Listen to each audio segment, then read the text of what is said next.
Bismillahirrahmanirrahim. Alhamdulillahirabbil alamin. Wassalatu wassalamu ala asyrafil anbiya'i wal mursalin sayyidina wa maulana wa habibi ilahil alamin. Alladzi sumiya fis sama'i bi Ahmad wa fil ardi bi Abil Qasimil Mustafa Muhammad. Wa ahli baitihi at-tayyibin at-tahirin nasiyama baqiyatillahi fil ardin. Arwahuna wa arwahul alamina liturabi maqdamihil fida wa sayyidatina Fatimah az-Zahra wa maulatina Khadijah al-Kubra wa jami'i ahli baitin nubuwah wa ma'linir risalah wa anbiya'illahi wa rusulihi wa malaikatihi was siddiqin wa syuhada'i was salihin wa hasuna ulaika rafiqa. Assalamualaikum ayuhan nabiyyu wa rahmatullahi wa barakatuh. Assalamu alayna wa ala ibadillahis salihin. Assalamualaikum warahmatullahi wabarakatuh. Asyhadu an la ilaha illallah wahdahu la syarikalah wa asyhadu anna sayyidana maulana Muhammadan abduhu wa rasuluh la nabiyya ba'dah. Allahumma salli wa sallim wa barik ala Sayyidina Muhammad wa ali Sayyidina Muhammad wa ajil farajahum syarif warzuqna fid dunya ziyaratahum wa fil akhirati syafa'atahum. Saudara sekalian rahimakumullah, teriring puji syukur kehadirat Allah subhanahu wa ta'ala. Alhamdulillah rabbil alamin. Salam salawat pada baginda Nabi Rasulullah sallallahu alaihi wa alihi wasallam. Tabarukan kita pada doa iftitah yang dianjurkan untuk dibaca pada malam-malam bulan suci Ramadan sampai pada kalimat pujian berikutnya kehadirat Allah Subhanahu wa taala. Sekali lagi setelah seluruh rangkaian nikmat, limpahan karunia dan begitu banyak anugerah Allah Subhanahu wa taala pada hambanya, dalam sepenuh kerendahan memohon mengetuk pintu kemurahan Allah Subhanahu wa taala, memuji, memuja, mengagungkan, berzikir, mensucikan. Kemudian sampailah pada kalimat setelah kita memohon agar Allah taala, wahai yang menenangkan orang-orang yang ketakutan, yang menyelamatkan orang-orang yang saleh, yang mengangkat derajat mereka yang tertindas, yang menghancurkan mustakbirin, menjatuhkan para raja dan menggantinya dengan yang semestinya.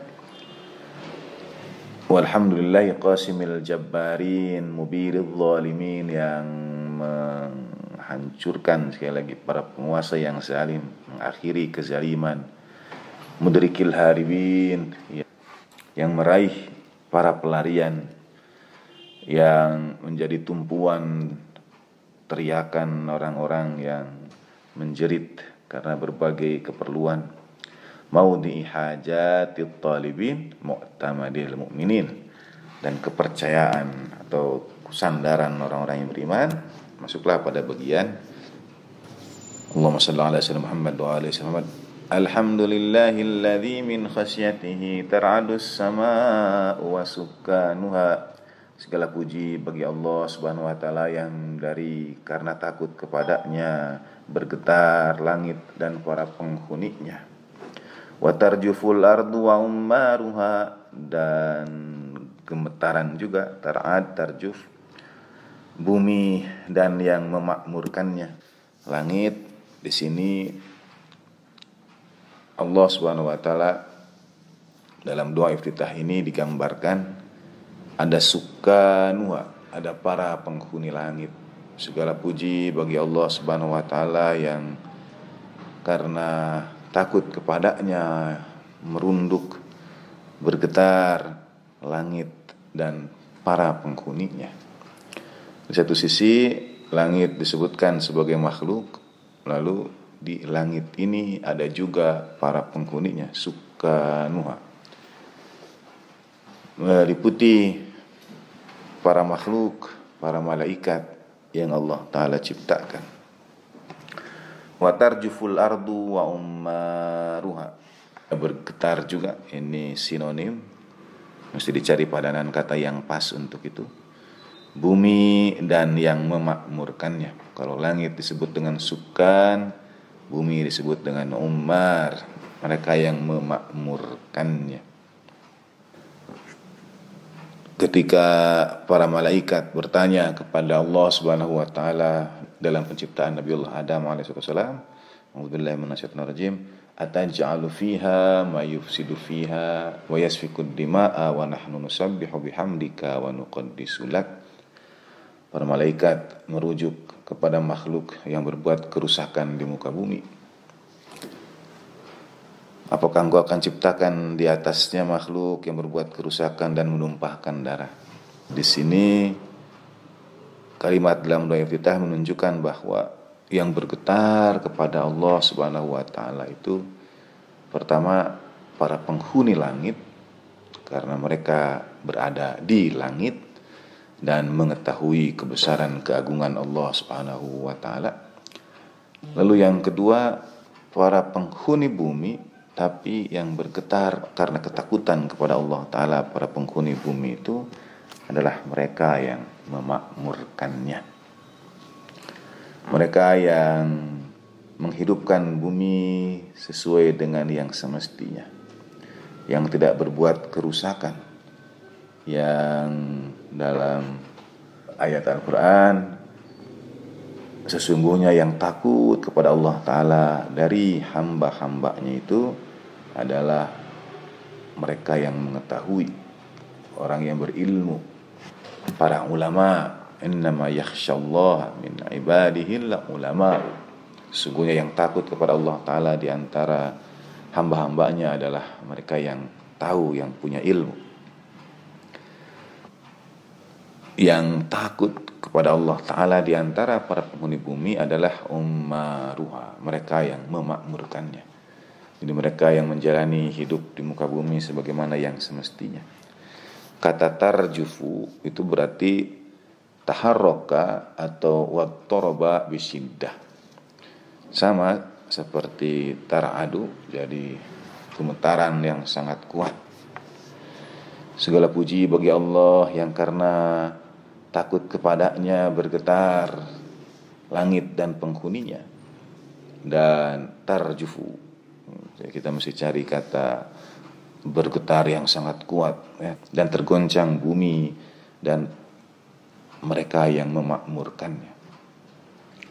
Wa tamujul biharu wa man yusabbihu fi ghamaratiha.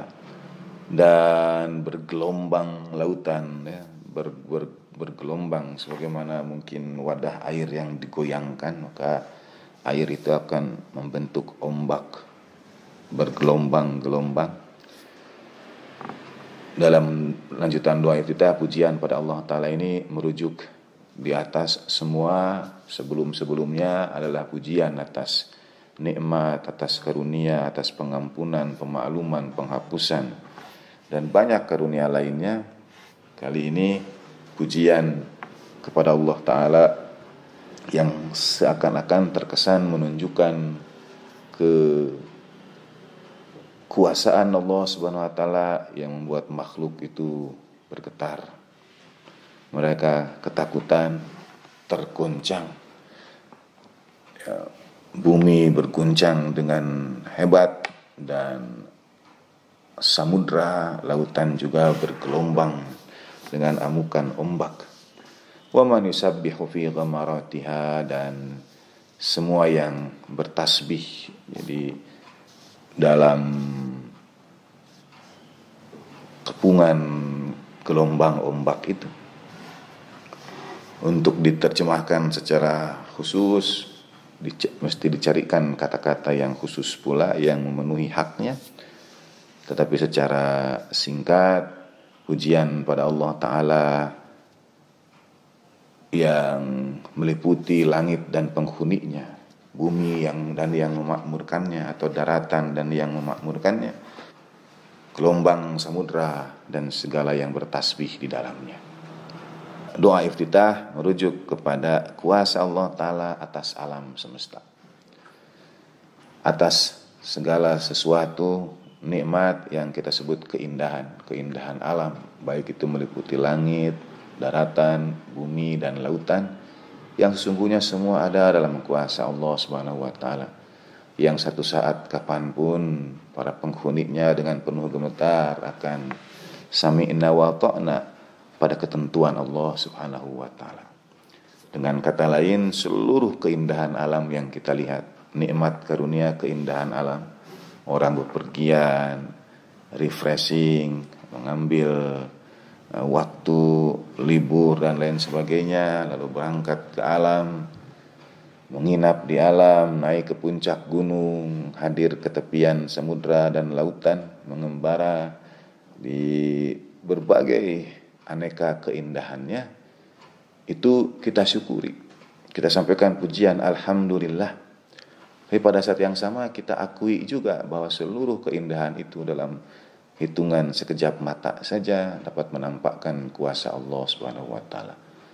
Mereka bergetar ketakutan kapan saja alam yang indah itu, karena untuk mengingatkan kepada pencipta keindahan yang sesungguhnya itu berada dalam genggaman Allah Subhanahu wa taala, bahkan semuanya bertasbih kepadanya. Waman yusabbihu fi ghamaratiha. Jadi dari seluruh kenikmatan, mungkin baru pada bagian ini dikutip bagian tentang kenikmatan lahiriah dari alam lingkungan yang dihadirkan untuk kita, bumi dan segala sesuatu yang indahnya. Pun ketika dihadirkan ya dalam konteks patuh, takut, bergetar pada kuasa Allah Subhanahu wa taala. Nah, setelah itu sampailah pada kalimat pujian berikutnya yang sering kita dengar, sering dikutip di mimbar-mimbar, populer dalam telusuran. Sebetulnya selain ada dalam doa iftitah, ia juga ada dalam doa Imam Ali Zainal Abidin alaihissalam, dalam khutbah Al-Ma'sumin, juga dalam khutbah Al-Ghadir. Nah, ini kalimat yang sering kita dengar sebetulnya.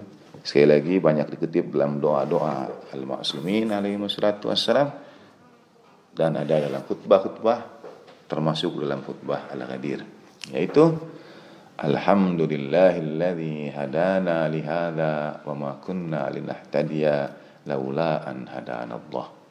Kalimat yang sering disampaikan asatid di mimbar-mimbar, di majlis-majlis, di masjid-masjid. Segala puji bagi Allah Subhanahu wa taala yang telah memberi kami petunjuk dengan petunjuk ini. Wa ma kunna linahtadiya, dan kami tidak akan beroleh petunjuk laula an hadanallah, kalau Allah Ta'ala tidak memberikan kepada kami petunjuk itu. Nah, bukankah semua bagian atas nikmat-nikmat, yang saya maksud bagian atas ini, bagian-bagian sebelumnya dalam doa iftitah juga menyebut seluruh karunia nikmat Allah Subhanahu wa taala.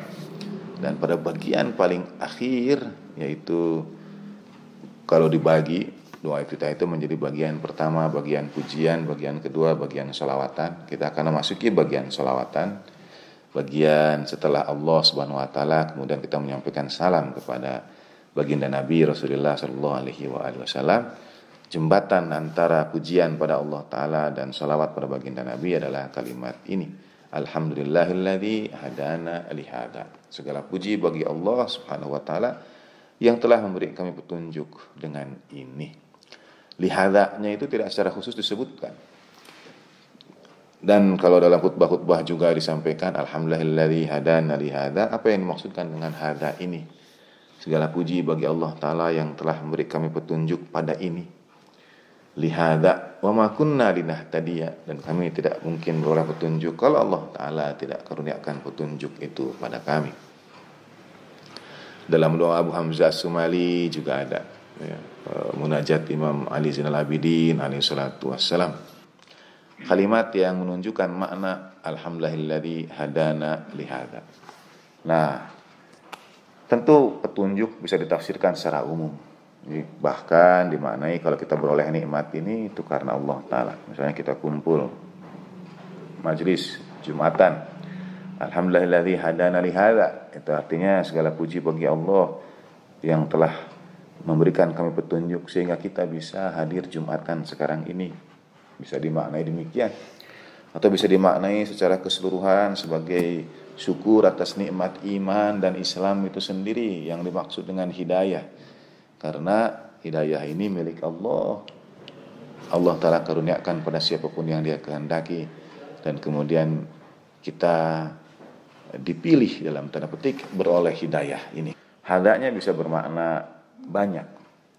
Dalam Al-Quran kalau kita merujuk alhamdulillah lihadana lihada, maka hadanya kembali kepada esensi huda itu sendiri. Al-huda itu sendiri, petunjuk itu sendiri.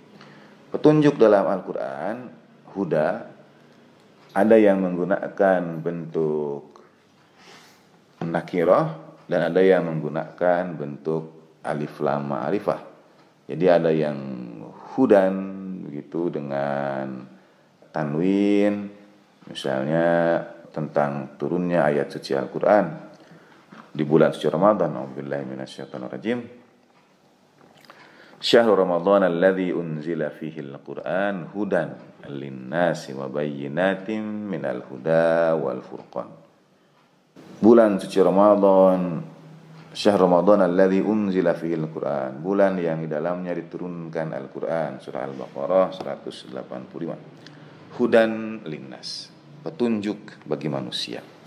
Hudannya menggunakan bentuk alif lam, ya, membedakan hudan dan al-huda, ya, antara hudan dan al-huda. Karena misalnya dalam surah Al-Baqarah juga, a'udzubillahi minasyaitonirrajim, innas safa wal marwata min sya'airillah, faman hajjal baita wa i'tamara fala junaha alaihi ay yatawafa bihima wa man tatawwa'a khairan fa innallaha syakirun alim.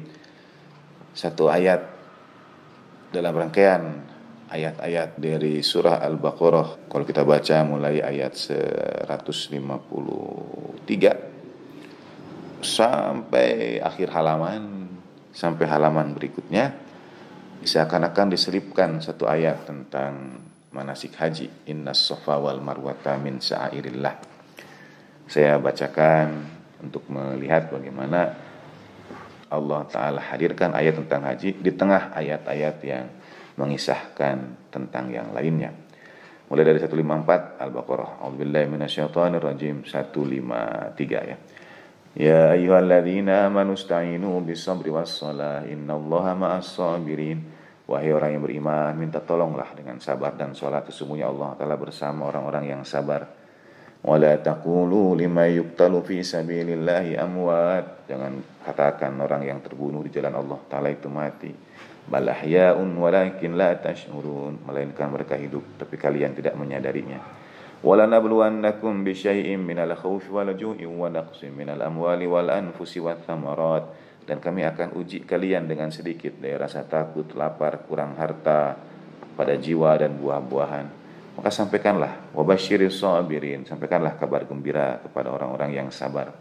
Alladzina idza asabatkum musibatun qalu inna lillahi wa inna ilaihi raji'un.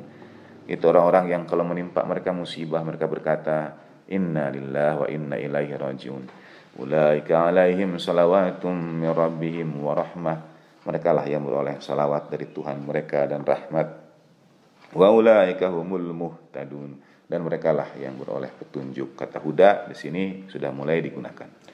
Nah, tiba-tiba masuk dari ayat-ayat yang mengisahkan minta tolonglah dari sabar dengan sabar dan sholat, dan kalian akan diuji dengan rasa takut, kurang harta, terganggu dalam pekerjaan dan lain sebagainya.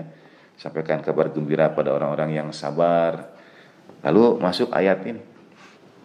Innas safa wal marwata min sya'airillah. Sesungguhnya as-safa dan al-marwah, bukit safa dan marwah itu adalah di antara tanda-tanda kebesaran Allah, di antara syiar Allah Subhanahu wa taala. Faman hajjal baita aw i'tamara, barang siapa yang berhaji ke rumah Tuhan atau berumrah, fala junaha alaihi ay yatawafa bihima, tidak apa-apa untuk tawaf di sekitarnya, untuk sa'i di sekitarnya. Wa man tatawwa khairan fa innallaha syakirun alim, dan barang siapa yang mengerjakan kebaikan dengan keikhlasan, sesungguhnya Allah Ta'ala maha mensyukuri, Allah Ta'ala maha mengetahui. Nah, setelah itu masuk ke dalam ayat ini. Innal ladzina yaktumuna ma anzalna minal bayyinati wal huda min ba'di ma bayyanahu lin-nasi fil kitab ulaika yal'anuhumullahu wa yal'anuhumul la'inun. Sesungguhnya orang-orang yang menyembunyikan apa yang telah kami turunkan dari al-bayyinat, menggunakan alif lam sekarang, dan al-huda. Jadi ada al-bayyinat dan ada al-huda. Dalam ayat tentang bulan suci Ramadan turunnya Al-Quran, hudan linnasi wa bayyinatim minal huda. Hudan, petunjuk bagi manusia, dan penjelas bagi petunjuk itu dan pembeda. Sering diterjemahkan demikian. Karena itu semua mensifatkan Al-Quran, maka hudan sering disebut juga sebagai nama lain dari Al-Quran. Nama lain dari Al-Quran. Jadi huda nama lain dari Al-Quran, sebagaimana misalnya Al-Dzikr, Al-Kitab, nama lain dari Al-Quran. Hudan linnas wa bayyinatin minal huda wal furqan. Tetapi dalam ayat 159 surah Al-Baqarah ini, Al-Huda itu disebutkan sebagai sesuatu yang khusus. Pertama, ia menggunakan alif lam. Yang kedua, setelahnya itu ada kalimat penjelas, bisa terjemahkan, sesungguhnya orang-orang yang menyembunyikan apa yang telah kami turunkan dari al-bayyinat dan al-huda. Nah, kalimat berikutnya, mim ba'di ma bayyanahu lin-nasi fil kitab, setelah kami jelaskan bagi manusia dalam Alkitab. Artinya al-bayyinat dan al-huda itu Allah Ta'ala jelaskan dalam Alkitab. Dia boleh merujuk nama dari Alkitab, nama Al-Quran adalah Al-Huda, tapi Al-Huda yang dimaksud dalam Al-Baqarah 159 sudah Allah Ta'ala jelaskan dalam Alkitab bagi manusia. Mimba'di, yang sudah ma bayyanahu, kami jelaskan, linnasi, bagi manusia, fil kitab, dalam Alkitab, dalam Al-Quran, dalam kitab-kitab samawi. Kalau orang menyembunyikan apa yang kami turunkan dari al-bayyinat dan al-huda itu setelah dijelaskan untuk manusia dalam Alkitab, mereka ini dosa yang paling besar, yang paling berat, karena menyembunyikan al-huda ini itu Allah Ta'ala laknat, ulaika yal'anuhumullah, Allah Ta'ala melaknat mereka, wa yal'anahumul la'inun, dan melaknat mereka juga para pelaknat. Ini konsekuensi yang teramat berat. Jadi menyembunyikan al-huda ini Allah Ta'ala melaknat. Melaknatnya juga menggunakan fi'il mudhari', artinya berlangsung terus-menerus, tidak pernah berhenti. Ulaika, merekalah, yal'anuhumullah. Dalam perspektif Daqaiqul Quran, kadang ada fa'il didahulukan dari fi'il, kadang fi'il mendahului fa'il. Kalau fa'il mendahului fi'il, pelakunya disebut sebelum kata kerjanya. Kalau fi'il mendahului fa'il, kata kerja disebut sebelum pelakunya. Nah, di sini yal'anuhumullahu, kata kerja yang disebut sebelum fa'il. Jadi betul-betul menegaskan tentang laknat Allah Subhanahu wa taala. Buruknya atau pedihnya laknat Allah Subhanahu wa taala. Dari Allah Taala tidak ada kecuali kebaikan. Memahami laknat ini kemudian bagaimana? Karena selain Allah Taala melaknat mereka yang menyembunyikan al-huda itu, melaknat juga para pelaknat. Kalau dalam terjemahan, melaknat pula segala yang dapat melaknat. Al-la'inun itu menunjukkan para pelaknat. Siapa yang dimaksudkan para pelaknat itu? Jadi ada kelompok yang ternyata disebut dengan al-la'inu, para pelaknat. Nah, ini hubungannya dengan al-huda. Jadi yang dimaksud dalam doa iftitah alhamdulillahilladzi hadana li hadza, itu hadana li al-huda. Segala puji bagi Allah Ta'ala yang telah beri kami petunjuk kepada al-huda ini, karena ia menjadi nikmat yang menjembatani serangkaian seluruh nikmat karunia Allah Ta'ala di awal doa iftitah, lalu masuk kepada bagian salawat baginda Nabi sallallahu alaihi wasallam. Jadi al-huda yang dimaksud adalah sebagaimana dalam surah Al-Baqarah ayat 159, yang kalau kita menyembunyikan al-huda ini setelah Allah Ta'ala jelaskan pada manusia dalam Alkitab, maka Allah Ta'ala akan melaknat orang yang menyembunyikan al-huda ini, dan melaknat pula para pelaknat. Dosa dari menyembunyikan al-huda ini tidak berhenti di situ. Dalam lanjutan ayatnya Allah Subhanahu wa taala berfirman, "A'udzubillahi minasyaitonir rajim. Illal ladzina tabu wa aslahu wa bayyanu fa ulaika atubu 'alaihim wa ana tawwabur rahim." Sesungguhnya orang-orang yang bertaubat, Maha Pengampun Allah Subhanahu wa taala. Sesungguhnya orang-orang yang bertaubat dan islah lalu menjelaskan. Nah, di sini ada kata wabayanu, karena dosa mereka itu menyembunyikan. Sementara dalam amalan-amalan yang lain, kalau kita berdosa, bertaubat, kemudian islah, biasanya cukup. Jadi bertaubat, mohon ampun pada Allah Ta'ala, lalu kemudian kita berbuat baik. Tapi kali ini ada tambahan wabayanu, mereka wajib menjelaskan, wajib mengklarifikasi. Kalau tidak diterima taubat dan islahnya. Faulaika atubu alaihim, merekalah yang Allah Ta'ala sampaikan, aku terima taubat mereka dan akulah at-tawwab ar-rahim, maha penerima taubat dan maha pengasih dan penyayang. Tapi kalau mereka ternyata terus menutupi itu, innal ladzina kafaru, pertama digunakan kata yaktumuna, menyembunyikan. Kalau kafaru bisa berarti juga menutupi. Jadi orang-orang yang kemudian menutupi al-huda ini, menyembunyikan dan menutupinya, mungkin dalam satu upaya yang beberapa tahun lalu populer dalam tahun politik, yaitu terstruktur, sistematis, dan masif. Nah, itu bentuk dari kekufuran ketika menutupi kebenaran secara terstruktur, sistematis, dan masif ini. Innal ladzina kafaru, orang-orang yang kufur, wa matu wa hum kuffar, dan mereka mati dalam keadaan kafir, menutupi al-huda itu, ulaika alaihim, diulang lagi, bagi mereka laknat Allah wal malaika, dan para malaikat, wan nasi ajmain, dan manusia seluruhnya. Ini bagi saya adalah dosa yang teramat paling mengerikan, menutupi al-huda, karena beroleh laknat Allah wal malaikah, jamak dari malak, dan laknat para malaikat, dan laknat para manusia seluruhnya, ajma'in, artinya manusia minal awal hingga akhir zaman, malaikat dari awal penciptaan, semua melaknat orang yang menyembunyikan al-huda ini. Ini yang berat.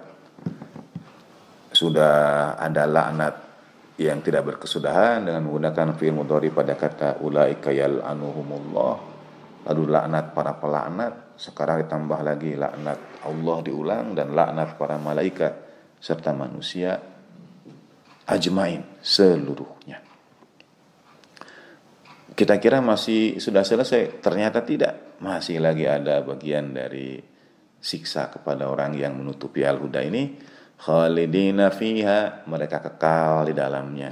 Dalam dia tidak bercerita tentang kekal di neraka, tapi ya kembali kepada laknatullah, khalidina fiha, mereka kekal dalam laknat itu. Kekal dalam laknat itu. Ini bagi saya akibat dari dosa yang Al-Quran turunkan dengan menjelaskannya dalam beberapa ayat, memerincinya, sangat-sangat teramat berat. Karena sudah dapat laknat Allah Ta'ala, para malaikat dan manusia seluruhnya, lalu kekal dalam laknat itu, la yukhaffafu anhumul adzab, tidak akan diringankan atas mereka itu siksa, tidak akan diringankan atas mereka itu azab. Jadi tidak ada celah keringanan, tidak ada grasi dan ampunan. Walahum yungdzurun, mereka tidak pula, kata yungdzurun bisa dimaknai tidak ada tunda bagi mereka, tidak ada waktu tunda bagi mereka. Begitu menutupi al-huda, detik itu juga laknat itu sudah berlaku turun atas mereka, tidak ada waktu tunda. Untuk bagian dari dalam syukur nikmat di doa iftitah, kita bersyukur juga kalau Allah Ta'ala banyak memaafkan, mengampuni kesalahan-kesalahan kita. Nah itu Allah Ta'ala tunda. Kita berbuat kesalahan, tidak langsung beroleh akibatnya. Kita mohon ampun, kemudian Allah Ta'ala hapuskan konsekuensinya. Tapi untuk menutupi al-huda ini, walahum yungdzurun, tidak ada waktu tunda, langsung saat itu, detik itu juga ketika menutupi al-huda, dia beroleh laknat Allah Ta'ala, malaikat, manusia seluruhnya, dan kekal berada dalam laknat itu. Dan walahum yungdzurun juga bisa berarti tidak dipandang, tidak dilihat, tidak diperhatikan Allah Subhanahu wa Ta'ala. Sehingga al-huda yang dimaksud adalah sesuatu yang besar, yang teramat berharga dan berat, qaulan tsaqila. Itulah makna alhamdulillahilladzi hadana lihada. Segala puji bagi Allah Ta'ala yang telah menganugerahkan kepada kami al-huda ini, yang telah memberikan kami petunjuk kepada sang petunjuk ini. Karena kalau tidak beroleh petunjuk ini, dan apalagi menutupinya, kalau menutupinya ya beroleh laknat Allah Subhanahu wa Ta'ala. Dan kita tahu bahwa kita beroleh petunjuk ini karena karunia Allah Subhanahu wa Ta'ala.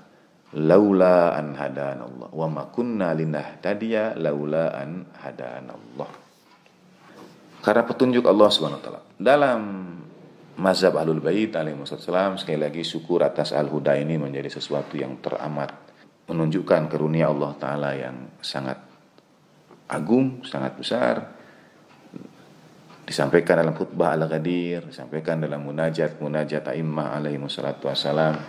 Syukur atas al-huda. Alhamdulillahilladzi hadana lihada.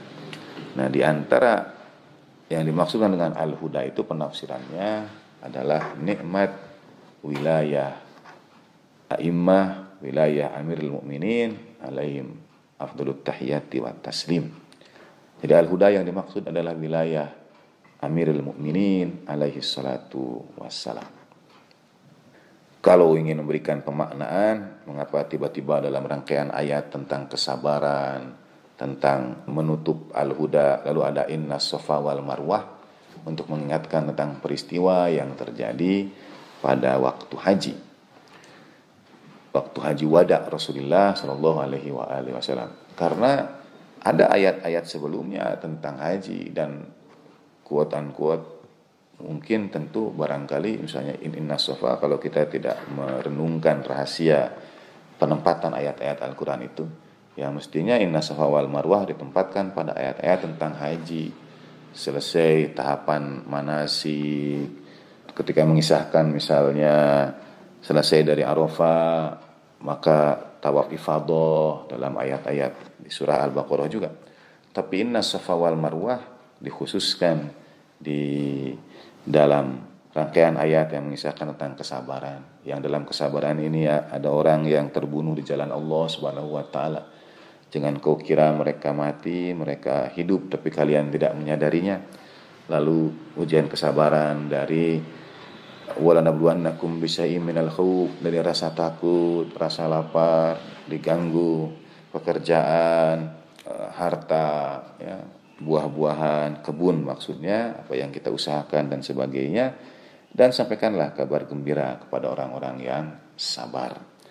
Nah, lalu bagian akhirnya setelah inna safa wal marwah bercerita tentang al-huda. Nah, itu dalam tafsir mazhab Ahlul Bait alaihi wasallam dimaknai sebagai wilayah Amirul Mukminin. Karena yang berpegang pada al-huda ini pada wilayah Amirul Mukminin ini akan diuji dengan rasa takut, kurang harta, ya, diganggu, bahkan mendapat kehormatan syahid di jalan Allah Subhanahu wa taala. Nah, itulah al-huda.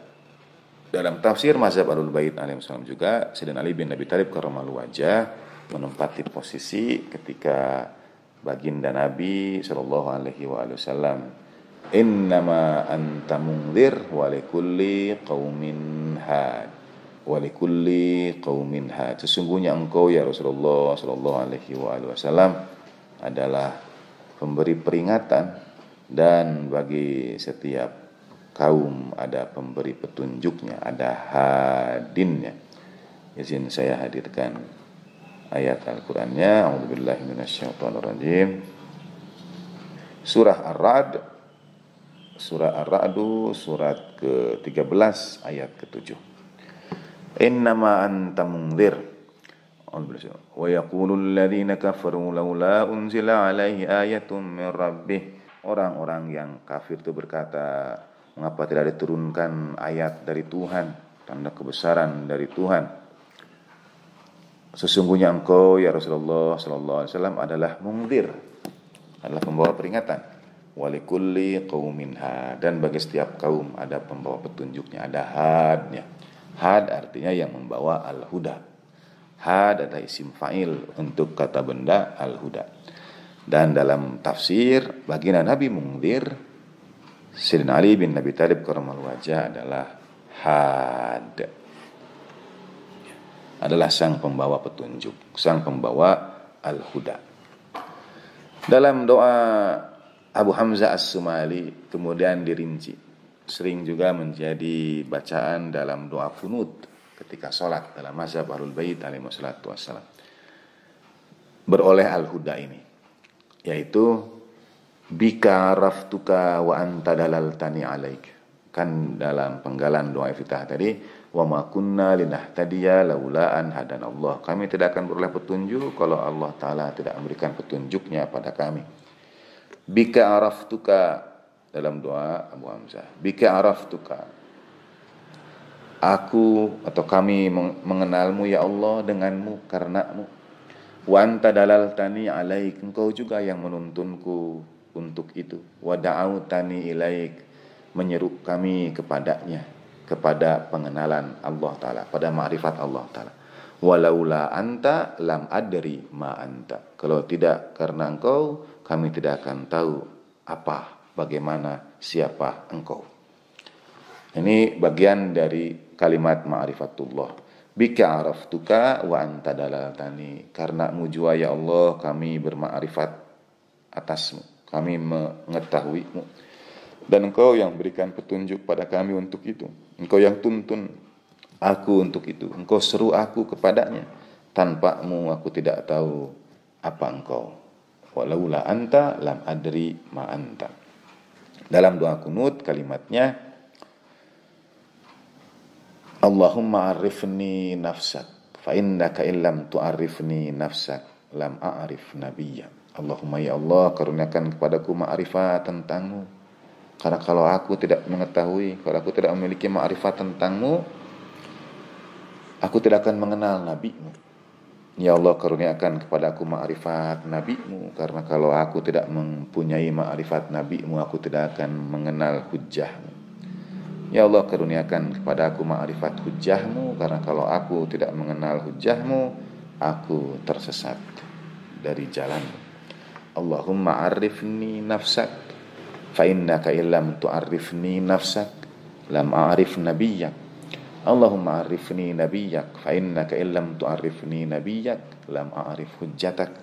Allahumma arifni hujjatak fa innaka illam tu'arifni hujjatak dhalaltu an sabilik. Nah, jadi nikmat sampai pada wilayah, nikmat sampai pada al-hujjah didahului dengan ma'rifat Allah Subhanahu wa taala. Biasanya ma'rifat Allah taala di ujung. Ini seperti lagi-lagi sisi yang paradoksal. Awal adalah ujung, ujung adalah awal. awal adalah akhir, akhir juga adalah awal, tapi ada gradasi pemaknaan pada definisi ma'rifat itu. Jadi dari ma'rifat Allah Ta'ala lah kita mengenal baginda Nabi. Dari ma'rifat baginda Nabi kita mengenal Al-Hujjah. Dari ma'rifat Al-Hujjah kita mengenal jalan menuju Allah Subhanahu wa Ta'ala. Dan itu semua karena kasih sayang Allah Ta'ala yang maha memberikan kepada kita petunjuknya. Setiap getar, setiap langkah, setiap upaya yang mendekatkan kepada Al-Huda itu adalah karena Allah Ta'ala. Laula an hadanallah wa ma kunna linahtadiya laula an hadanallah. Semua yang berlaku karena kasih sayang Allah Subhanahu wa Ta'ala, sehingga kita beroleh petunjuk teramat besar ini, yaitu Al-Huda, yang dalam mazhab Ahlul Bait dimaknai sebagai wilayah, nikmat imamah. Jadi setelah seluruh karunia yang berhubungan dengan kita secara pribadi, baik lahiriah maupun ruhaniyah, baik nikmat jasmaniyah maupun batiniyah yang disampaikan dalam awal-awal doa iftitah, setengah bagian pertama doa iftitah, kemudian diakhiri atau dijembatani menuju sholawat pada baginda Nabi SAW dengan bersyukur atas nikmat wilayah, nikmat wali nikmat, bahwa seluruh karunia itu hadir karena beroleh petunjuk ini. Nah, kalimat berikutnya adalah doa memuji Allah Subhanahu wa Ta'ala yang menegasikannya dari segala sesuatu kemakhlukan, ya. Dengan kalimat Alhamdulillahilladzi yakhluqu wa lam yukhlaq. Segala puji bagi Allah Ta'ala yang mencipta dan tidak diciptakan. Wa yarzuqu wa la yurzaq, yang memberi rezeki dan tidak diberi rezeki. Wa yut'imu wa la yut'am, yang memberi makan dan tidak diberi makan. Wa yumitul ahya'a wa yuhyiyal mauta, yang mematikan, yang mewafatkan, yang mematikan yang hidup dan yang menghidupkan yang mati. Wa huwa hayyun la yamut, dan ia maha hidup tidak pernah mati. Biyadihil khair, di tangannya segala kebaikan. Wa huwa ala kulli syai'in qadir, dan ia maha kuasa atas segala sesuatu. Nah, ini kalimat pujian, pada saat yang sama kalimat kepasrahan, penyerahan diri kepada Allah Subhanahu wa Ta'ala. Seakan-akan mau mengakhiri seluruh rangkaian pujian yang sudah disebutkan dalam kalimat-kalimat sebelumnya. Dari kalimat ini kemudian nanti masuk kepada salawat baginda Nabi SAW. Pada akhirnya kita tunduk pasrah. Segala sesuatu ada pada tangan Allah Subhanahu wa Ta'ala, dan itu adalah kebaikan. Kalimat biyadil khair wa huwa ala kulli syai'in qadir akan sering kita temukan juga dalam banyak doa yang merujuk kepada kepasrahan pada Allah Subhanahu wa Ta'ala. Segala puji bagi Allah Ta'ala yang menciptakan dan tidak diciptakan, yang memberi rezeki dan tidak diberi rezeki. Ya Allah Ta'ala ketika menciptakan makhluk, Allah Ta'ala tidak akan pernah meninggalkannya. Makhluk itu pasti beroleh rezeki. Allah yarham ayahanda yang bercerita tentang burung yang patah sayapnya. Lalu ada burung lain dikisahkan dalam buku Filsafat Akhlak Syed Mutahari juga kalau tidak salah. Dan ada burung lain yang mengantarkan baginya rezeki. Jadi kalaupun kita pasrah pada Allah Ta'ala, akan ada yang mengantarkan rezeki. Nah kata Allah yarham, mengapa kita tidak jadi burung yang mengantarkan rezeki bagi burung-burung lain yang patah sayapnya itu. Semua kita pasti, setiap makhluk ada rezekinya dari Allah Subhanahu wa Ta'ala, dan rezeki itu melalui para perantara. Nah, segala puji bagi Allah Ta'ala yang mencipta dan tidak diciptakan, yang beri rezeki dan tidak diberi rezeki. Jadi Allah Ta'ala mencipta dan setiap ciptaannya pasti diberi rezeki. Wa yut'imu wa la yut'am, diberi makan dan tidak, Allah Ta'ala yang memberi makan dan tidak diberi makan. Secara khusus menyasar kepada to'am, rezeki makan. Dalam Tafsiran Imam Ja'far alaihissalatu wassalam adalah pada ayat falyanzuril insanu ila ta'ami, hendaknya manusia melihat pada ta'amnya, pada makanannya. Ta'am bisa dimaknai makanan lahiriah yang kita nikmati, tapi ta'am juga dalam bahasa Imam Ja'far, dalam penjelasan beliau adalah hendaknya manusia melihat dari siapa yang mengambil ilmunya. Ta'am yang dimaksud itu ilmu. Wa yut'imu wa la yut'am, yang berikan kepada kita ilmu, ya. Ilmu terutama jalan menuju Allah Subhanahu wa taala. Falyanzuril insanu ila ta'ami, hendaknya manusia melihat makanannya, bukan makanan kemudian dilihat secara khusus. Tentu makna umum dapat dipahami, ditelusuri baik tidaknya, halal haramnya. Pada saat yang sama, tafsir Imam Ja'far menyampaikan hendaknya manusia melihat dari siapa yang mengambil ilmu, melihat bagaimana gurunya dan seterusnya. Dan setelah seluruh nikmat itu Allah Ta'ala mencipta, Allah Ta'ala pula yang memberi rezeki, Allah Ta'ala yang memberi makan, baik makanan lahiriah maupun makanan pengetahuan. Semua itu akan ada ujungnya. Wa yumitul ahya, menunjukkan proses yang akan dilalui oleh manusia, yang mematikan yang hidup, dan yang mati ini kelak akan hidup pula. Wa yumitul ahya'a wa yuhyal mauta, Allah Ta'ala mematikan yang hidup, menghidupkan yang mati. Biyadihil khair, pada tangannya segala kebaikan. Wa huwa ala kulli syai'in qadir, dan yang maha kuasa atas segala sesuatu. Baru setelah itu sampaikan salam salawat pada baginda Nabi sallallahu alaihi wasallam. Penggalan pujian syukur sekarang masuk kepada salam salawat pada baginda Nabi sallallahu alaihi wasallam. Allahumma salli ala sayyidina Muhammadin abdika wa rasulika wa aminika wa safiyyik wa habibika wa khiyaratika min khalqik. Disampaikan pensifatan tentang baginda Nabi sallallahu alaihi wasallam yang insyaallah akan kita bahas pada kajian berikutnya. Ya Allah, sampaikan salam salawat pada baginda Nabi sallallahu alaihi wasallam, hamba-Mu, Rasul-Mu, kepercayaanmu, pilihanmu, kekasihmu yang terbaik dari makhlukmu. Wa hafidhi sirrik, penjaga rahasiamu. Wa muballighi risalatik, penyampai risalahmu. Lalu afdala wa ajmala wa akmala wa azka wa anma wa atyaba wa athara wa asna wa akthara ma sallaita wa barakta wa tarhamta wa tahannanta wa sallamta ala min ibadika wa anbiyaika wa rusulik wa suhfatika wa ahlil karamati alaika min khalqik. Sampaikan salam salawat yang paling indah, yang paling sempurna, yang paling suci, yang paling tinggi, yang paling baik, yang paling bersih, yang paling mulia, yang paling banyak.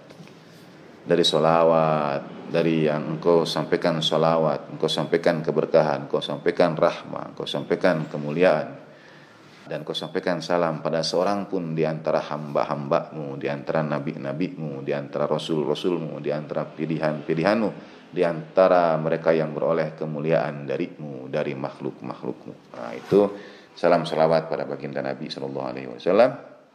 Insyaallah akan kita kaji pada kajian berikutnya. Saat ini kita cukupkan dengan membaca penggalan doa iftitah ini yang kita maknai hari ini.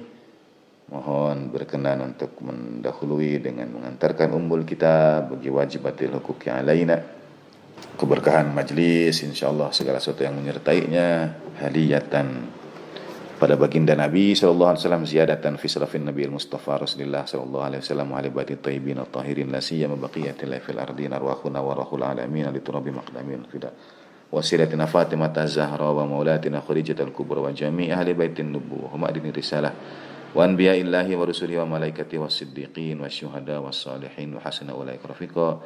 Nah, khususon kita sertakan almarhumin kita semua, guru-guru kita, kedua orang tua kita. Allah yarhamkin insyaallah dan rahmat sujaib. Askatini betul sana seperti betul sana. Bi barakatul kitab Al-Fatihah. A'udzubillahi minasyaitonir rajim. Bismillahirrahmanirrahim. Alhamdulillahirabbil alamin arrahmanir rahim. Maliki yaumiddin. Iyyaka na'budu wa iyyaka nasta'in. Shiratal mustaqim. Shiratal ladzina an'amta 'alaihim ghairil maghdubi 'alaihim waladdallin. Allahumma shalli 'ala sayyidina Muhammad wa ali sayyidina Muhammad. Bismillahirrahmanirrahim. Allahumma salli ala sayyidina Muhammad wa ali sayyidina Muhammad. Alhamdulillahilladzi min khasyatihi tar'adus sama'u wa sukanuha wa tarjuful ardu wa ummaruha wa tamujul biharu wa man yasbahu fi ghamaratiha. Alhamdulillahilladzi hadana li hadza wa ma kunna linahtadiya laula an hadanallah. Alhamdulillahilladzi yakhluqu wa lam yukhlaq wa yarzuqu wa la yurzaq wa yut'imu wa la yut'am wa yumitul ahya'a wa yuhyil mauta wa huwa hayyun la yamut biyadihil khair wa huwa ala kulli syai'in qadir. Allahumma salli ala sayyidina Muhammadin abdika wa rasulik wa aminika wa safiyyik wa habibika wa khiyaratika min khalqik wa hafidhi sirrik wa muballighi risalatik afdala wa ahsana wa ajmal wa akmala wa azka wa anma wa atyaba wa tara wa asna wa akthara ma sallaita wa barakta wa tarhamta wa tahannanta wa sallamta ala hadin min anbiya min ibadik wa anbiyaik wa rusulik wa sifwatik wa ahlil karamati alaika min khalqik birahmatika ya arhamar rahimin. Wa sallallahu ala sayyidina Muhammadin wa alihi tahirin walhamdulillah rabbil alamin. Terima kasih atas perhatian saudara, kebaikan all crew semuanya. Wa sallallahu ala sayyidina Muhammadin wa alihi tahirin walhamdulillah alamin. Wa maaf dan batin wa ma taufiqi illa billah alaihi tawakkaltu wa ilaihi unib. Wassalamualaikum warahmatullahi wabarakatuh.